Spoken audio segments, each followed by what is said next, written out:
Hello Google, sir Isaac Newton কি মদ খেতেন? হ্যালো গুগল, মদ কি একটা ফ্রুট জুস যেটা ডাক্তাররা বুঝতে পারতেছে না? গুগল, দিনে কত প্লাস মদ খেলে একটা মানুষ জিনিয়াস হতে পারে? হ্যালো গুগল, মজবুত হাড়ের জন্য ডাক্তাররা কোন মদ খেতে বলেন? হ্যালো গুগল, বিজ্ঞানের যুগান্তকারী আবিষ্কার মদ, এটি কোন বিজ্ঞানী বলেছিলেন? হ্যালো গুগল, হুইয়ে প্রোটিনের থেকে মদ ভালো, এই রিসার্চটি কবে শুরু হবে? হ্যালো গুগল, মদ একটি সুপারফুড, এটি ডাক্তাররা মানতে চায় না কেন?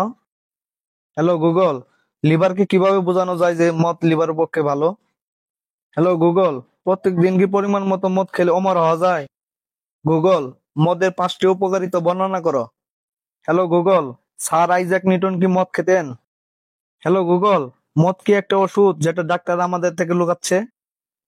গুগল, মদ না খাওয়ার সাইড ইফেক্ট কি কি হতে পারে? রেড ওয়াইন কি হার্টের জন্য খুব ভালো? ইয়েস! আহ আহ একটা red wine, red wine, red wine. মদকে কি সমাজ ভুল বুঝে? বিয়ারে কি কিছু হিডেন ভিটামিন আছে যেটা ডাক্তাররা বলতে চাচ্ছে না? বউকে কিভাবে বোঝাবো যে মদ স্ট্রেস কমায়? কোন বিজ্ঞানী মদ না খেয়ে মারা যায় তারপরে প্রচন্ড অনুশোচনা হয়? আনলিমিটেড মদ খাওয়ার জন্য কোন ডাক্তারের প্রেসক্রিপশন দরকার? দেখ, সবগুলাতে নেগেটিভ অ্যান্সার, একটা অ্যান্সারও ঠিক মতো নাই।